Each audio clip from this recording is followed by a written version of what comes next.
balita na ikay mawiwili. Mga nagbabagang kamao, mga So mga par, sa naging panayam nga po ni Edgar Berlanga sa podcast ng unbeaten retired boxer na si Andre Ward, natanong po siya dito mga idol kung ano ba ang merong klaseng panga ang isang Berlanga para tumapat sa lakas ni Canelo sa bakbakan nila nitong linggo. Ano yan ni Berlanga mga idol aka Demonyo? Bakal daw talaga ang kanyang panga.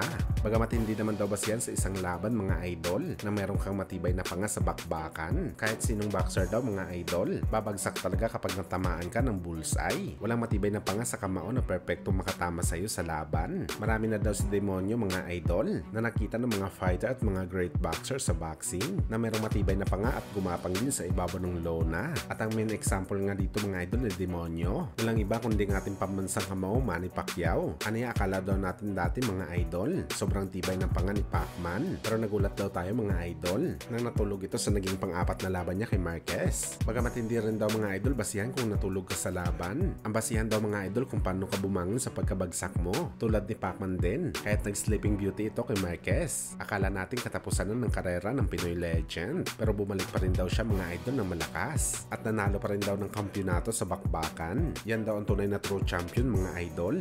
At sa ngayon daw mga boss, sa laban ni Demonyo kay Canelo, alam nito na maraming mga boxing fans at experts ang nagpipredict na babagsak daw ito kapag natamaan siya ni Canelo. Pero babangon pa rin daw siya mga idol at ipapakita nito ang pagiging tunay na true champion niya sa boxing sports.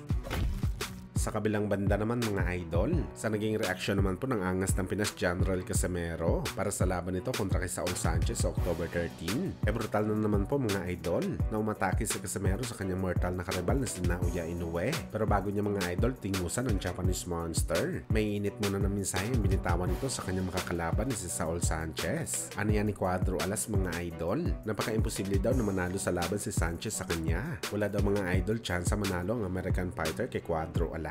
At sinisiguro daw nito mga idol na merong babagsak talaga sa laban. At hindi rin daw pwede manalo si Casimero via decision, kundi knockout talaga. So parang ibig sabihin ni Alas dito mga idol, pupunta lang pala si Sanchez sa kanilang laban sa Japan para patulugin siya ng tubong ormok sa ring. Samantala sa naging banat naman po ng Casimero sa Japanese Monster, ano yan mga idol? Gusto daw nito patulugin si Sanchez para mas lalong matakot si Inoue. At sinabi din ni Casimero mga idol na dismiyado talaga siya sa laban ni Inoue kay Teji Duhaney sa rason na sobrang boring daw ang laban nila. Mismatch daw kasi ang bakbakan. Kung siya daw mga idol ang makakalaban ni Inoue, matutuwa daw ang mga boxing fans ng Hapon dahil umaatikabong bakbakan na may bibigyan ni Casimero sa Hapon. At sa huli nga nabanat ni Alas mga idol, sinabihan nito si Inoue na mas bigatin pa daw ang mga tinalo ni Casimero sa kanyang resume kumpara sa mga tinalo ng Japanese Monster sa kanyang record. Lalong kakagat talaga sa mga namin kasi puro kami dalawa puro malakas,